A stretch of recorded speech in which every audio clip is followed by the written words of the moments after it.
Time is not something that you use. Time is the basis of your life. Your life is time. We have a brief moment of life here. Both in terms of time and space, we occupy just a speck in this cosmos. Right now I can say I'm living, or I can say I'm dying, because both are happening at the same time. The process of death is on, one day it will be complete. So when you say I'm lazy, that means I will sleep most of the time, I'll sit around without any purpose to myself.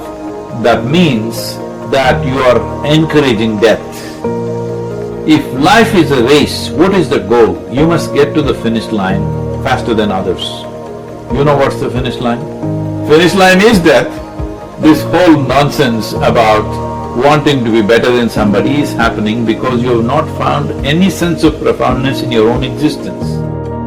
There is no struggle for survival, survival is taken care of. Now you need profoundness. If there is no profoundness, you wonder why are you alive.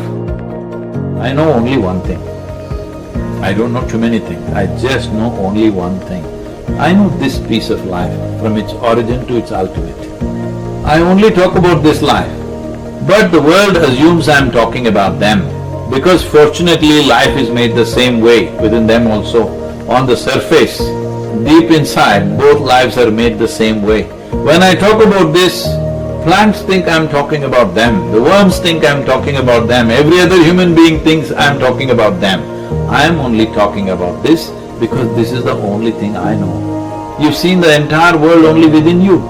Everything that you saw, heard, smelled, tasted and touched happened only within you. So your whole experience of life is only happening within you. If you know this life, in reflection, you know everything in that sense. But actually you know only one thing, rest is all imagination. Well, most things that human beings do are not done consciously, unfortunately. It is mostly compulsively done, and that is the whole problem with humanity. With the level of intelligence and competence that we have, the moment we function compulsively, we become destructive. If you become conscious, naturally you will curtail so many of your actions because they are absolutely unnecessary.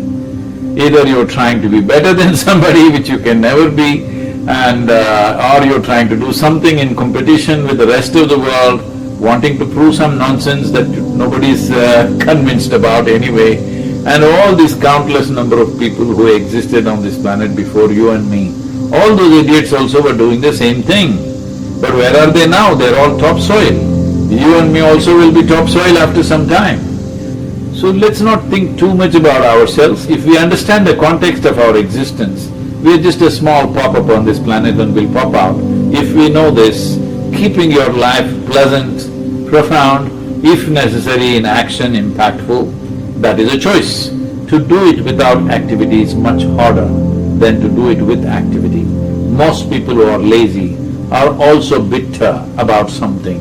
There is no sense of profoundness to their life, they always feel insufficient. That's not the way to live. If you're very pleasant and you have a profound experience of life, you have a right to do nothing, absolutely nothing. Time is a very relative experience. On a given day, you're very joyful.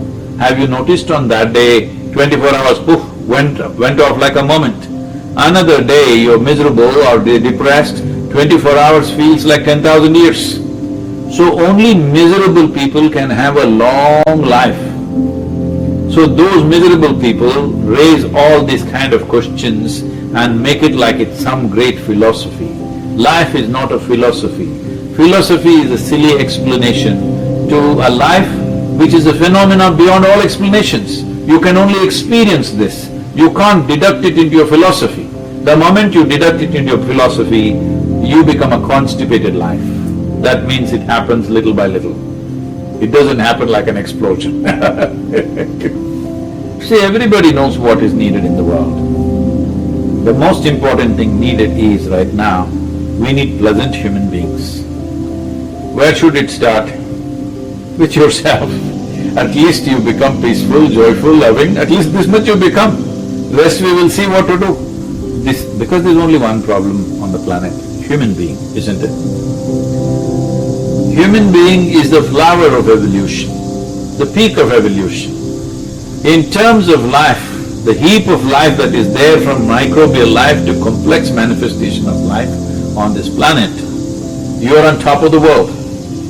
But human beings are not experiencing their life like they are on top of the world. They are in the depths of misery compared to any other creature. All other creatures, if you just provide them the food that they need, they are all fine. A human being is miserable if he doesn't have food. If you give him food, he will feed his misery further. Simply because for all other creatures, nature has fixed their way of being. Nature is fixed how they should be, how a grasshopper should be, how a tiger should be, how an elephant should be. Nature has fixed at least 90% of their life. Only 10% latitude may be there for individual animals to find some expression for themselves. But in the case of a human being comes largely unformed. Only 10% is fixed, 90% is left loose. This is what human beings are suffering. Human beings are not suffering their bondage, human beings are suffering their freedom. You are free to make yourself whichever way you want. That means you know how to be. If you know how to be, would you like to keep yourself in the heights of pleasantness or unpleasantness? Tell me. There's a big difference between loving to be lazy and being lazy, because laziness, if there is stillness in your body, that's called death. But if there is stillness in the core of who you are, then that is the source of life. There's a big difference. Only to create pleasantness in your surroundings, you need the cooperation of the people and the forces which are around you. But to create pleasantness of body, mind, emotion and energy is 100% your business. If this much everybody takes care of, then what to do in the world we can see. If there's something to do, we will do, otherwise let's take a walk, let's climb a tree, or go swim, or just sit still, do whatever the hell you want.